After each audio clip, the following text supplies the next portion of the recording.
Hello, hello, hello, and welcome to the College of Creation. My name is Dan. And my name is Michael. And we are Dungeons & Dragons DMs who love to homebrew items, spells, creatures, and features for D&D. And this is a show where we make brand new homebrew every single episode based on prompts that we get from our wonderful listeners. Mm-hmm. If you've got a prompt that you'd like to hear us make on the show, please do send us an email at collegeofcreationpod@gmail.com, or you can jump on over to our Patreon page. It's patreon.com/collegeofcreationpod, and you can join at the free tier. You can listen to all the episodes, see all the things we've ever made, and you can send us over a message, hey, hello, and whatever prompt you think would be fun to see made on the show. Michael, how are you today? I'm doing well. How are you? I'm doing pretty good. Good. This was an interesting prompt week. It sure was. I think it was a toughie. Yeah, a little bit. a toughie. This week's prompt was for a Ripperdoc Artificer specifically.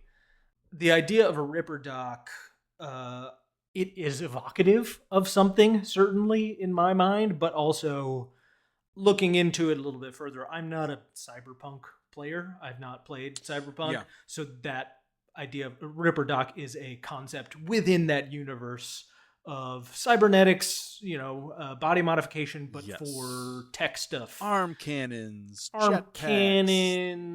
laser vision. Laser vision. Stuff like that. Self-camouflage skin stuff. I don't know. It's all kinds of weird things that can be done in games like that. But I think the biggest challenge for me was not to just remake an Artificer subclass that I had already made for the show. Oh, yeah. Which was the Reanimator. Mm-hmm. Surgical modification Artificer. That was sort of the deal of that one. So I wanted to stay away from that. So I ended up having a little bit of a struggle getting to the point where I wanted to be. I also had my own struggles this week. I actually just finished it earlier today. Because of past creations as well, my Airsats night is essentially exactly what I would make for this. That too, that would be my first thought, where there are options at each feature level. You can make your own feature, like everything is kind of a la carte, right? And that was my first thought for this. And the more I thought about it, the less I had confidence that I could divorce it enough from that other creation. If you want to go back and look at my Airsats night, that's episode 7. It was a kind of a narrow line to walk, where I didn't want to get in the way of my own stuff, but I also didn't want to pull directly from other sources, like things like Overwatch, and I don't want to pull ideas that are not mine from something that probably would fit the brief a little bit better. Yeah, I agree. It's tricky. Yeah. See, that's the thing, is I was also thinking of that episode, the Airsats night and the Hive Mind. Yeah. It was for a subclass that turns into a cyborg over the course of the subclass progression. Yeah. Which was a very fun exploration of the idea of subclass as narrative progression, for sure. But definitely there's this aspect of I didn't want to do just a reanimator. I have also made or kind of cobbled together from other pieces and bits and stuff. I have tuned up a fighter subclass that was a battlefield medic. So it was tough. And I ended up really with 2 big ideas for the direction that I wanted to go. And I chose one, and I really want to go back and do the other side of it at some point. And see where that takes me. Because I'm not 100% sure which would have been the more enjoyable or which one is the more viable path forward. Yeah. I also had 2 big ideas at the end, and I'm not sure that I picked the right one. I don't even know if I fell totally in one column. I think I kind of accidentally hodgepodged the 2 of them together in a way that I don't know fully works or Mm-hmm. there's enough room for inside of an Artificer subclass. I feel like it should be two subclasses. Hmm. I think Artificer is still probably the the right class for this. I'm not I'm not sure of anything though. Artificer I don't is really also know. really Yeah. tricky, I gotta say. Yeah. Yeah. I think there's a lot of potential there, but I think with the adjustments and the updates that they've made to the Artificer, there's some stuff that I still really am not 100% sold on, I think, which I think maybe a little bit affects the level of comfort that I have Yeah. just approaching it as a homebrew like starting point. Whereas, you Yes. know, if you, I'm pretty familiar with the progression of most of the other classes, like, and the kind of like the play style that is encouraged by the main class features and what is being added by additional class features and that sort of thing, right? I understand just sort of an automatic level, like when I'm making a paladin subclass, right? Then we're talking about the oath, right? What does the oath signify about the Yes. character? And Yes. then what does it want to do to enhance or change the playstyle that is already dictated by the base class? I feel like the same is true for most of the other things that we homebrew here. Sorcerer and rogue subclasses, all of those have pretty defined ideas of like what do you want to be doing and what level of identity Right. is being A granted lot to of the the flavor comes class. from the Hmm. subclass. Exactly. Yeah. And I feel like because, you know, Artificer is in its official form newer, and especially in its updated form, the newest of the official classes, Mm-hmm. I think I just have a less familiarity with the intended playstyle, some of the adjustments that they've made, and how the subclasses are intended to interplay with those features, right? Yeah, it's tough because if you look at as I was doing this over the past several days, I've gained a new appreciation for artificers, Hmm. um, realizing now how little I actually looked at the artificer class when I made my Ectobuster a couple weeks Oh, ago. sure. I feel like I was looking at some of this stuff for the very first time. I don't know how I got through making that subclass.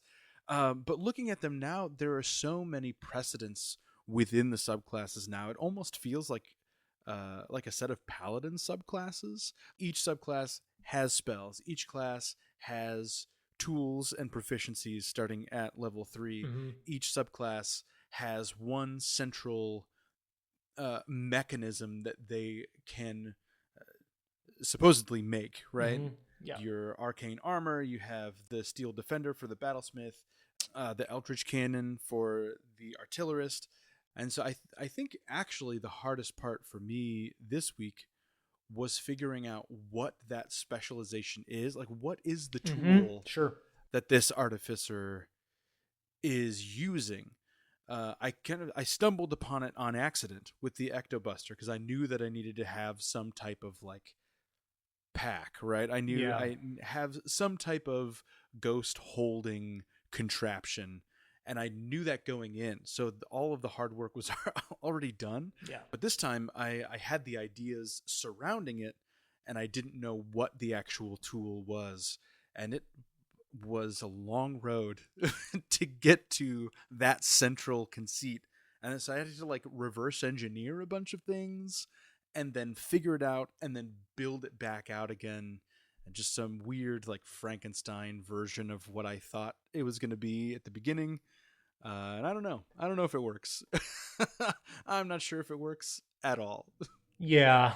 Yeah. I also, there's one piece of it that I enjoy. There's another piece of it that I want to adjust a little bit. Mm. But yeah, finding out what the structure is was a really important piece, right? Like you say, that level 3 tool proficiency, level 3 spell list, and level 3 like primary creation, and then level 5 is seems to generally be sort of a separate thing. And Yeah. then at level 9 we're back to improving whatever the primary thing is, and Improving the level tool. Yep. 15 another sort of different thing. that may or may not like relate to the primary thing. It sort of it seems to vary depending on the kind of thing. For some of them, it connects directly, and for some of them, it doesn't. So Yeah. I still have to say, just as a base, just so this is out there, I still don't love that the only options are replicating magic items and that Agreed. they have Yeah. cut the list down quite significantly. It was really enjoyable when there were a handful of specific objects that didn't exist as magic items. Yeah. Um, Because they were all adjacent, right? They were magic item yeah, adjacent. They looked like items and kind of operated like items, but they were artificer specific and they had like enhanceable properties, and it right. was I think artificer specific is the very big cool. thing, right? Yeah. It's because all of these other things, like there is feasibly a very significant possibility that somebody in a party could still find the thing that they need without an artificer. Right. But Right. for some of them, it's like, well, like nobody else can have that thing, so it feels more special and useful there. Mhm. Um, Yeah. Other things. Level 6, the magic item tinker features. Charging a magic item with charges back up is great and totally fine. Very cool. Changing the option for the replicate magic item during the day, one time, totally great. I don't understand why the drain magic item is an option at all. Yeah. I don't know why you would drain a permanent, uncommon, or rare item of like that's utility or whatever else to get Into a a spell slot. single level 2 spell slot. Crazy. It doesn't make any sense to me why you would ever choose to like. The only reason you're ever doing that is if you are absolutely desperate to cast something that you are out of spell slots for and you need something that is only on your prepared spell list. I just don't see it almost ever happening. Pretty artificer coded. Yeah. Let's add in more details. For Just you doesn't to seem keep track necessary of. to me. It just doesn't seem necessary at all. Bullet points for the sake of bullet points, my friend. More text equals better. If it's more convoluted, that means it's smarter, better, more efficient. Everything is better. Correct. Well, should we get on with the presentations? I feel like both of us Let's get into it. are kind of waiting for each other's feedback. Yeah, I think on the so. things I that think we this is made. one of those Yeah. weeks for sure. Yeah. For me, It'll be definitely. helpful For me, to definitely. have another Yeah. outside perspective on it, I think, for sure. You want to go first, or do I go first this time? Yeah, I'll go first. That's fine. Like I said, I had quite a bit of trouble figuring out what my central creation was going to be. I mean, creation like the central tool that this artificer creates to make the subclass function. I knew that I needed to avoid my Airsats Knight, so I decided very early that I wanted to make this more biology centric, less mechanical. So then my next thought was, what if I made a biohacker artificer? Just someone that is keeping the party alive for as long as possible, making them into perfect biological specimens through things that you can give them. But then I thought, well, that is kind of encroaching on the alchemist a little bit. Yeah. That felt further and further away from Ripper Doc. Yeah. The more I thought about it. So I kind of hedged and went sort of in this middle territory. It only really works if you're playing an enemy dense campaign. If you're doing long stretches of role play, long stretches of more intrigue, kind of subterfuge type of deal, I don't know that this would ever be useful at all. So it really has to be like a true dungeon crawling, monster hunting game for this to function. So if you would please, Dan, open your document.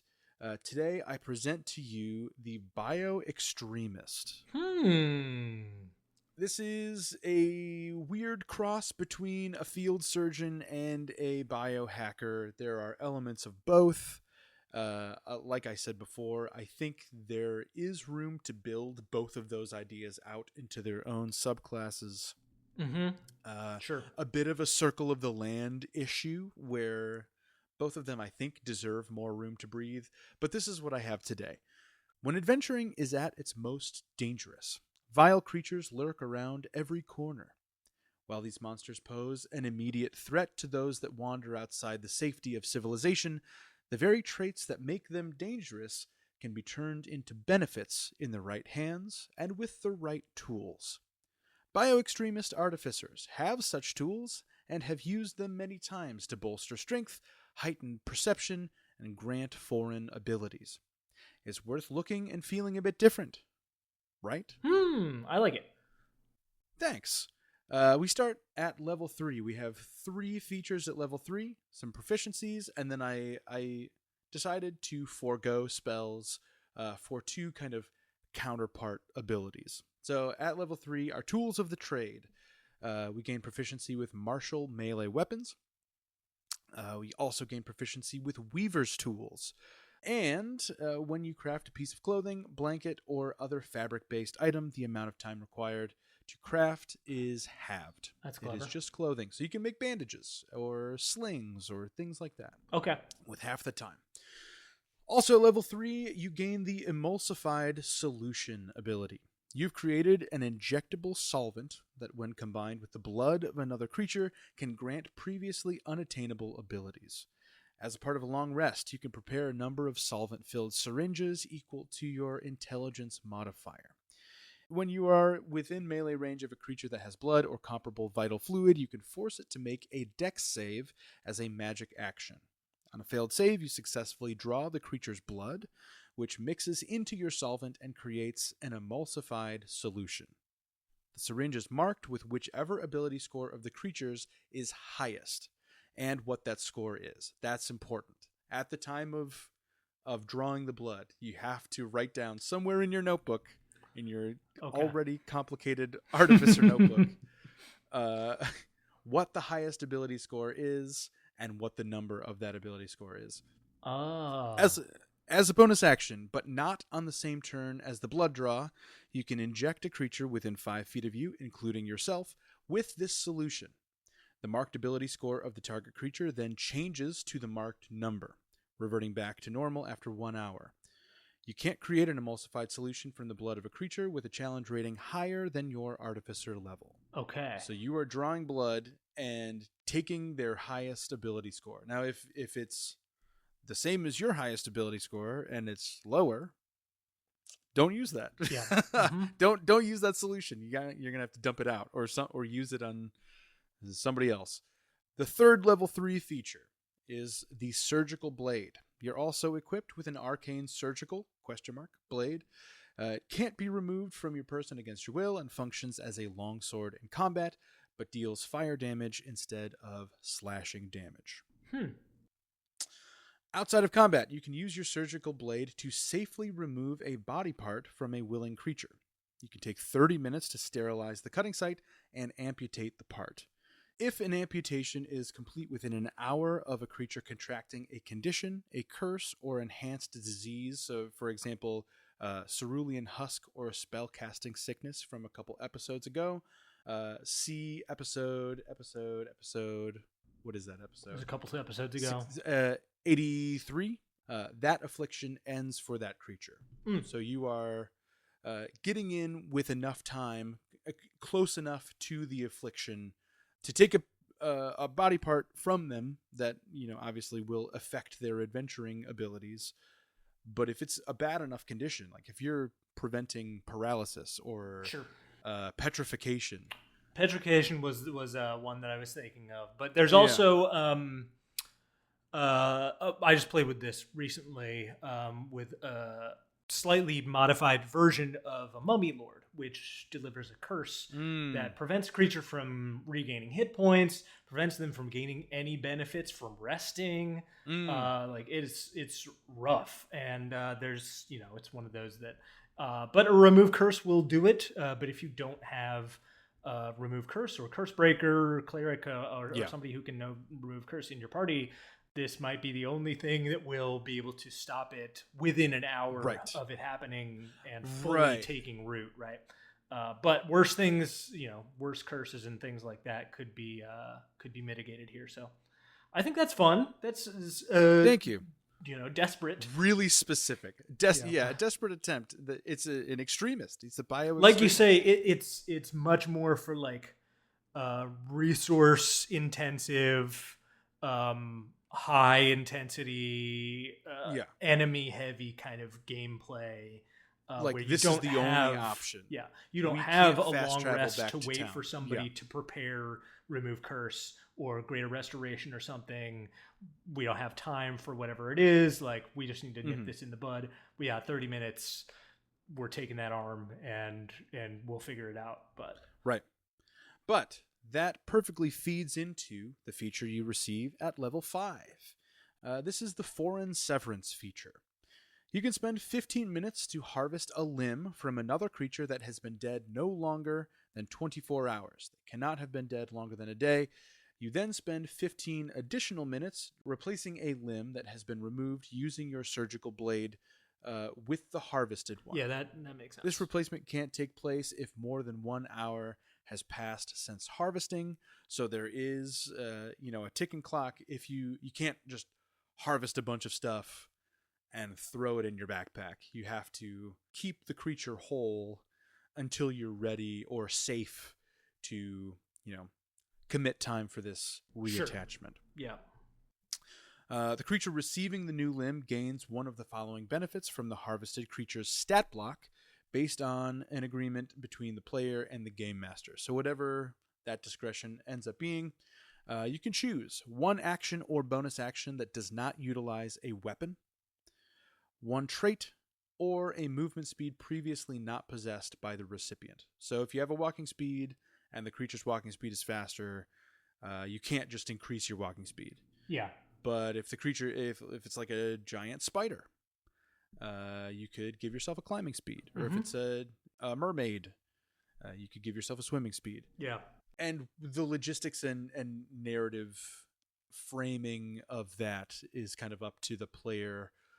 Limbs that you take / limbs that you harvest is kind of gray. Give me one of those. Figure that out in the moment. Yeah. Give me one of those tentacles from a displacer beast and give me the like blur ability or Yeah, the mirror image ability. yeah. That would be fun. Maybe I should probably put in here that obviously those traits or movement speed or whatever only stays as long as you have that limb attached to you. I thought about having a con save for like the limb to take, and that felt too convoluted, so I just said just give it to them. Yeah. We're just gonna say that this crazy magic that they've discovered just works because magic works, because D&D. Yeah. At level 9, we gain the top of the line feature. Your solvents and surgical blade improve, gaining the following benefits. The subcategory here is extended potency. The ability score changes granted by an emulsified solution last for a number of hours equal to your intelligence modifier, and not just 1 hour. And the exceptional harvest sub feature, the recipient of a new limb can choose 2 available benefits instead of 1. If they receive a harvested limb. And at 15, you gain the Expert Hacker feature. Your solvents and surgical blade improve even further. All surgery, harvest, and replacement times are halved, and any ability scores increased by an emulsified solution gain an additional bonus equal to your intelligence modifier. And that's it. Yeah. I like it. Yeah, it is definitely unique and like I think situational for a game where you are resisting having traditional healing or healers, or if you just are doing a absolute gauntlet of nonsense, right? Really playing into the grittier aspects of certain gameplay styles, and obviously willing to like play around with some atypical sorts of alternative transformation. medicine. Yeah. Yeah. Yeah. The party, a human, a dwarf, an elf, and Tabaxi walked into this dungeon. I have no idea these creatures. Like, who are these creatures that are walking out? What are the implications of going back to town and you have a bunch of crazy limbs all over your body? Do people recognize you? Will they believe that you're the same people? I don't know. I can appreciate this aspect of it. Yeah, I mean, I think that's the trickiest part, and that's something that I had a hard time trying to. That actually ended up feeling like I wanted to stay away from in my own creation was doing too many modifications to the rest of the party. There is a very fine line with a class like this between being a support class and being like a little bit too heavy-handed with like Yeah, imposing your own will on the other imposing players. your Yeah. own intentions on like what they should be doing or how they should be able to like do stuff.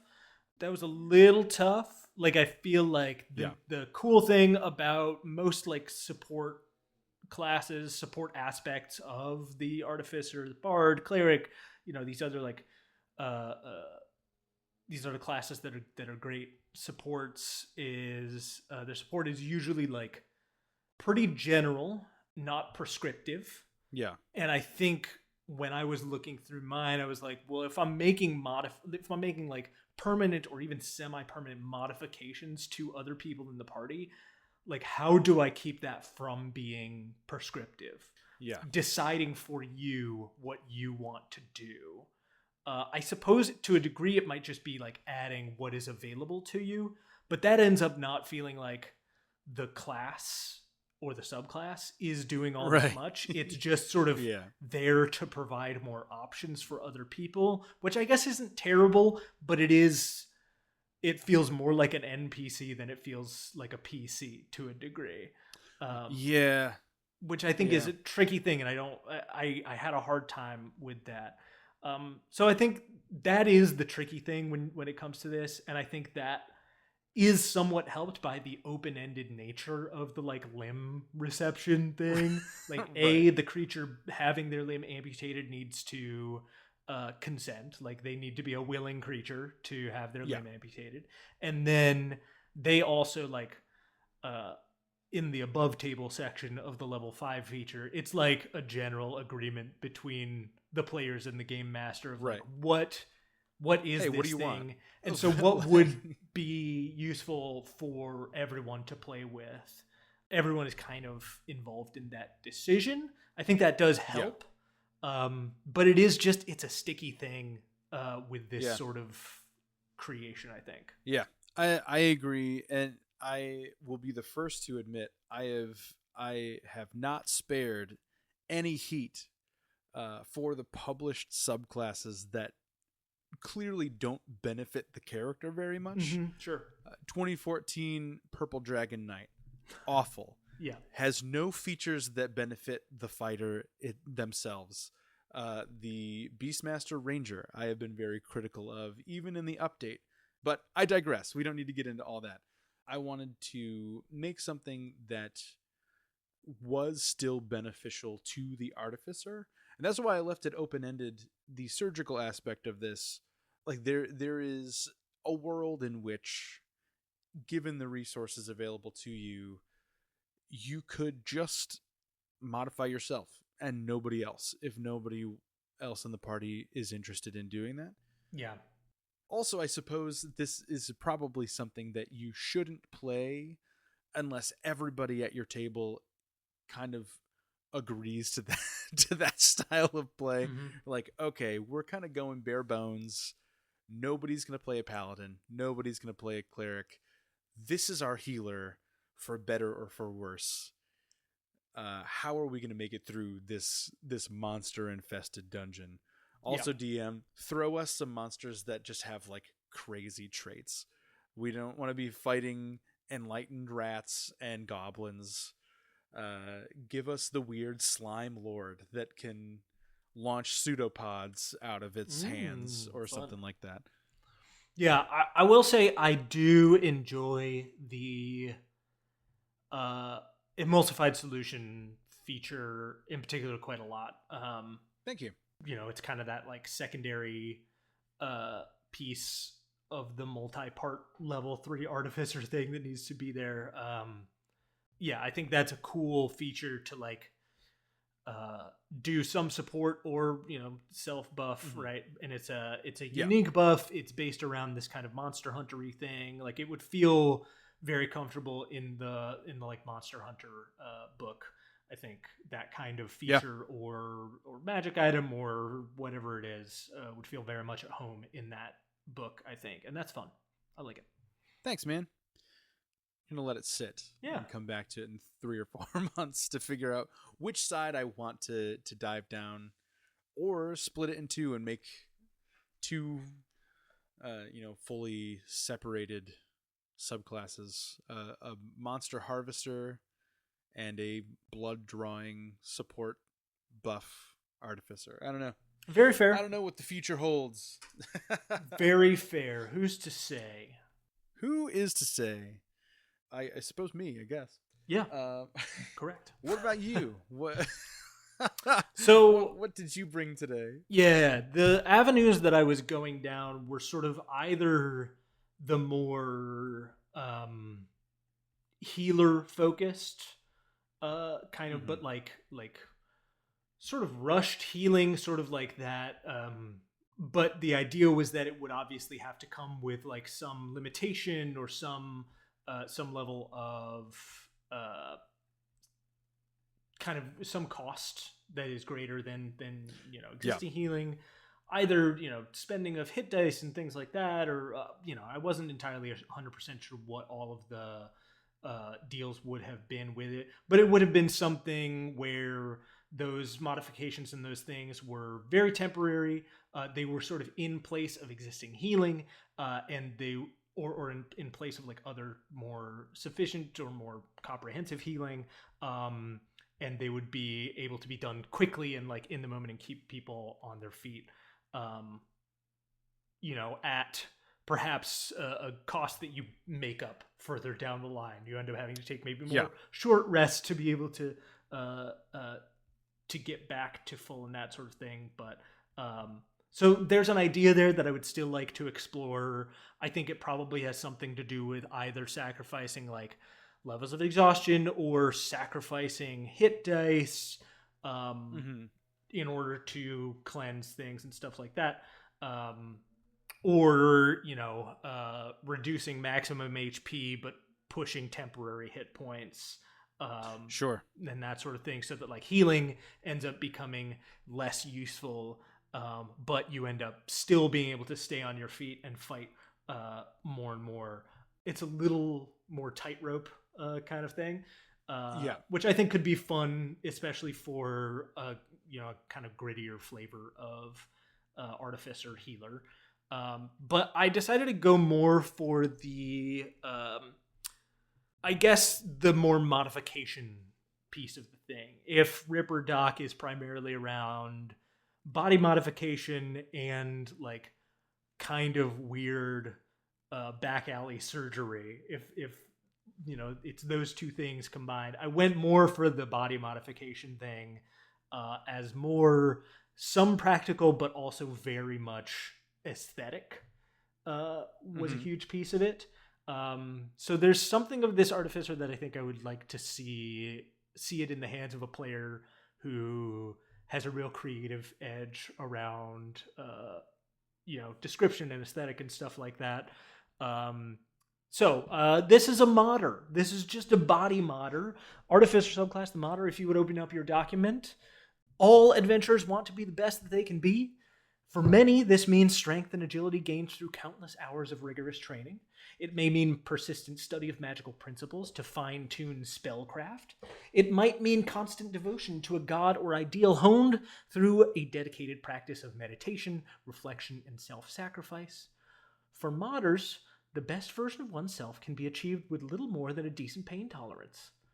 Tattoos, piercings, implants, they're both aesthetic and practical to these artificers. Not everyone likes the look of these countercultural types in polite society, but such is the price of self-expression and adaptability in a changing world. So, it's more the aesthetics of the cyberpunk, the punk, etc. in Yeah. general. The like, subdermal implants, piercings, and tattoos, and spikes everywhere and anywhere. An artificer that specializes in allowing you to express the person you want to be just through a little bit of hardware, a little bit of a personal aesthetic change. So your tools of the trade end up being a disguise kit and jeweler's tools. Love that. If you already have one of these proficiencies, you gain proficiency with one other type of artificer's tools. And then when you craft an arcane focus or holy symbol, the amount of time required to craft is halved, because those are the things you can make with a jeweler's kit. And then modder spells. So you didn't have granted spells in yours, but yours didn't seem like a spell-heavy sort of build. Yeah. This is a spell-heavy build, as you will come to see. So there are some always prepared spells, including Chameleon Skin, which is a fun little spell from, I think it's the Monster Hunters book. Yeah. False Life, Alter Self, Mirror Image, Feign Death, Serpent Tongue, which is another fun little one. I don't remember what that one's from. That might be from Grim Hollow.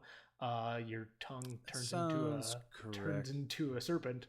Mecha Magic, another one from a weird little book. Monster Hunter one.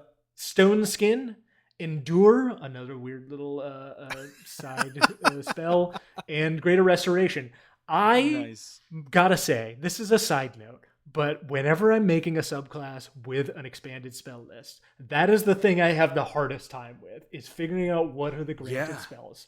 It's so challenging to get something that feels right. Yeah. It's very tricky, and I don't even love all of these. They've got to work for our purposes now. Yeah. So it is what it is. Additionally, at level 3, you get Modder Craft.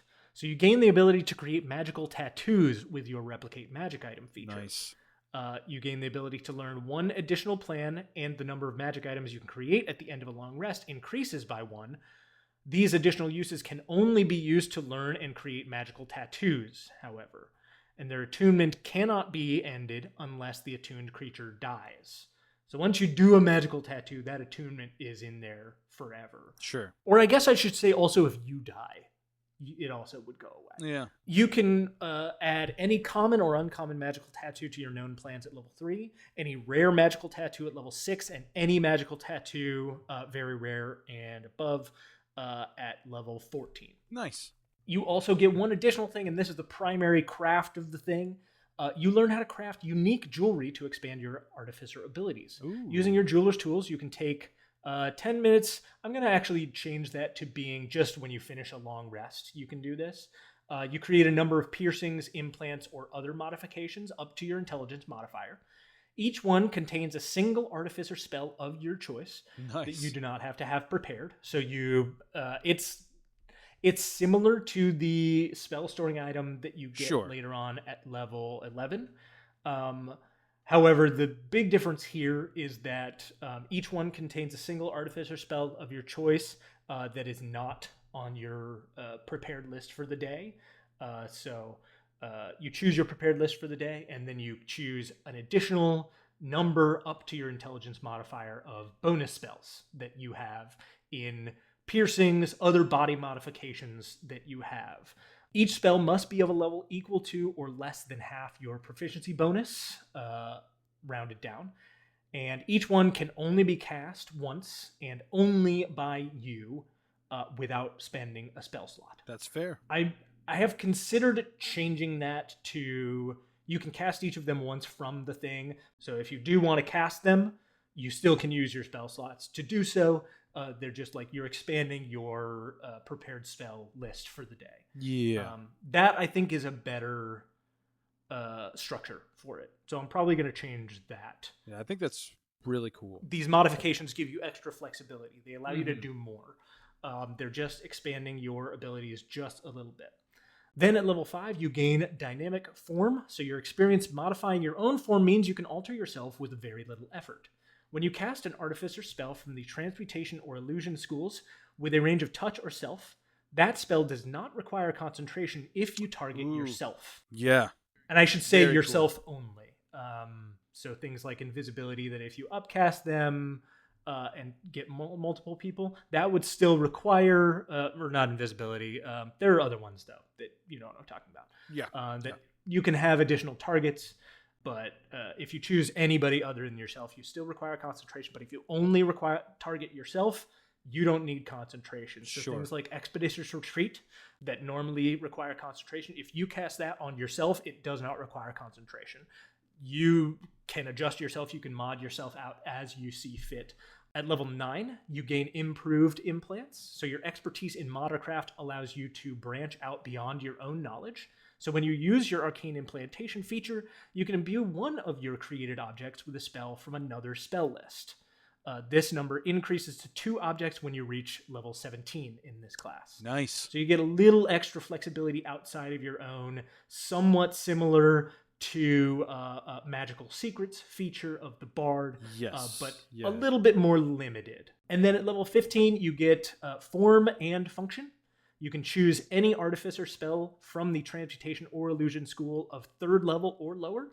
You thereafter always have that spell prepared and can cast it at will. Nice. So you just specialize in something, whether that be In one Blur, spell, yeah. whether that be Expeditious Retreat, like I said earlier. Enhance Ability is an option. You can just always have that ready to go. Right. Cast it whenever you like.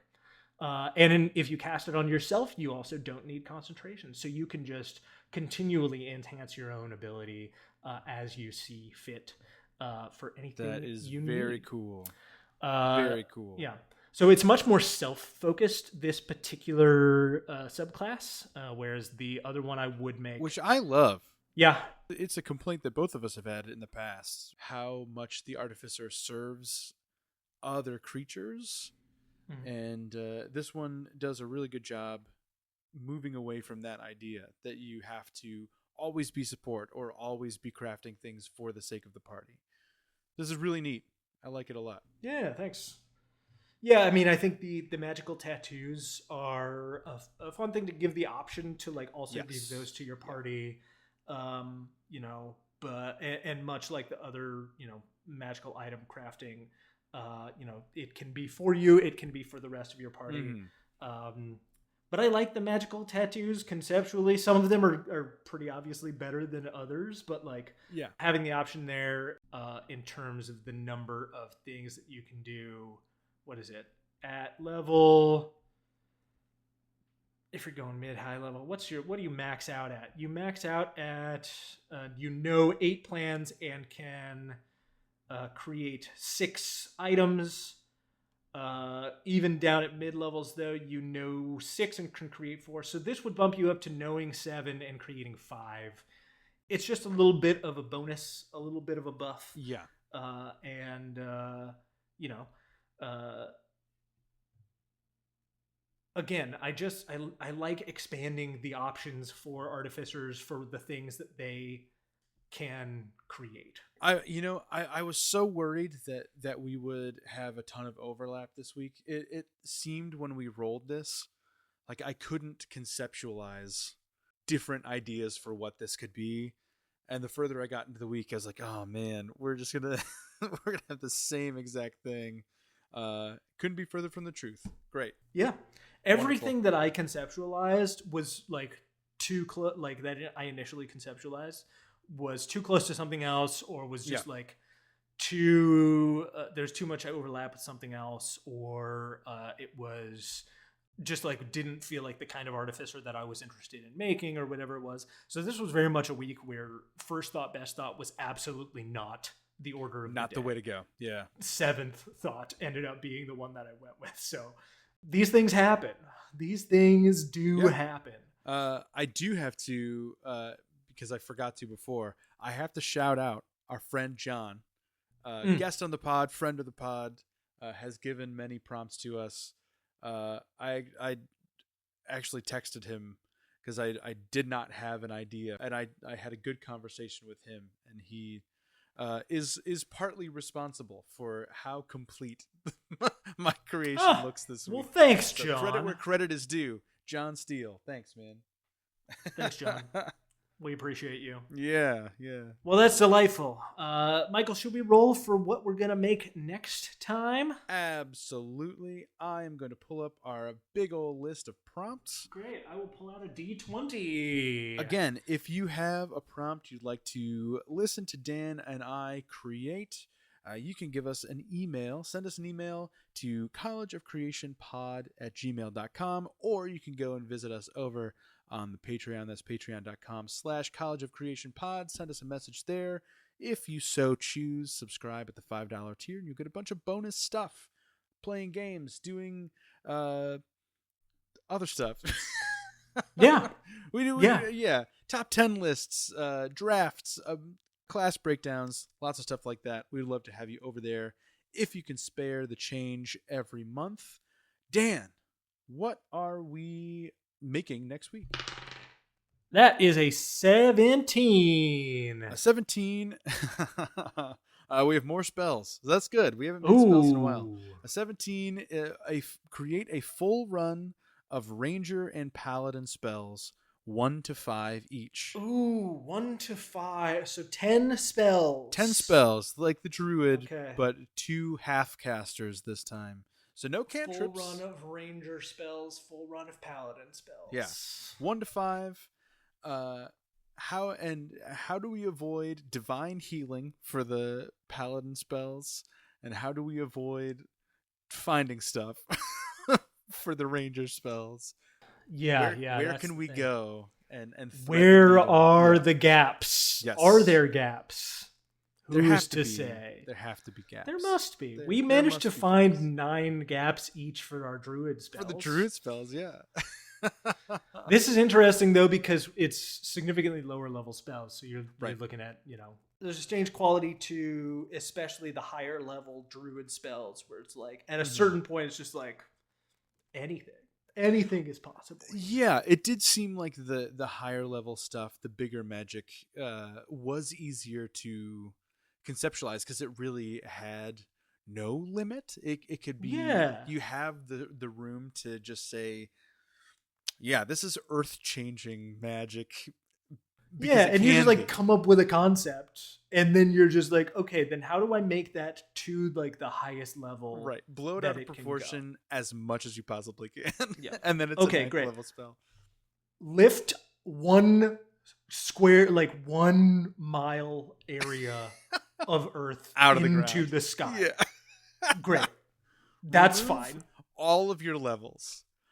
Just go back to remove level all 1. of your levels and distribute them among other individual creatures. Total respec of your entire character. That's such a fun spell. Such a fun and wild spell for Druid. Man. I really love both of our 9th level spells. They were so for good. The Druids. I really did. But also, 1 through 5 is tough because it's like, okay, lowest level for like Paladins and Rangers is like, obviously the touchstones, Divine Smite, Hunter's Mark. Right. Okay, 2d8 bonus damage, 1d6 bonus damage every time you hit a thing. And then up to 5th level, which is the highest thing that this class can ever cast. At 20th level, this is the biggest thing that they can do. Correct. So yeah, it's gonna be tricky because none of it is like earth-shattering magic, right? But it is like superhero level magic is how we have to get up to. Much shorter window. They're like B tier superheroes. Is the level of B tier? Well, you're saying a 5th level spell is a B tier superhero? I mean, if Wish is an S tier level, is Steel Wind Strike also at that same level? Wish is outside of superhero.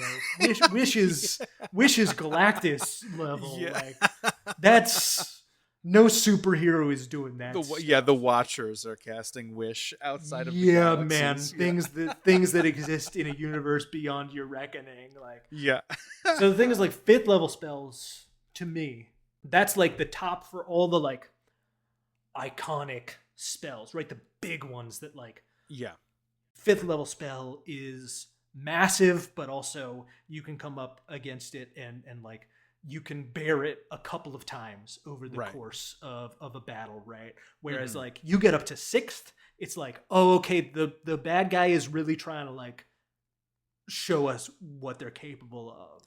Right. 7, 8, 9, it's like, okay, our plans need to change immediately as soon as they're casting 7th, Yeah. 8th, and 9th level spells, right? Like 5th level is the top tier of like, okay, we can still like manage this. Correct. We've got like Cloud Kill is in there, right? Cloud Kill is Cloud kill. Yeah. 5d8 poison damage, and it's a, like, it's an area that stays there. But you've also got things like Commune, Mhm. big spell. Cone of Cold is a classic 5th level spell. Yep. Dominate person, not just hold person, but dominate person. Your favorite spell, Dream, is a 5th level spell. Dream. Yeah. And of course, I think Paladin, you've got like Holy Weapon is the big one, right? Mhm. 2d8 every time you hit anything, and it's magic damage. Burst of radiant damage. Oh, Arcane Hand is 5th level. Mm-hmm. Cool. Okay. Modified Memory is 5th level. Mislead is 5th level. All the wall spells, right? Wall of Light, Wall Most of of Stone. them. All the good ones. Most of them. All the good ones, yeah. I had someone cast Wind Wall in a recent session. It was like, I'm sorry, that spell is not good. It's so loud.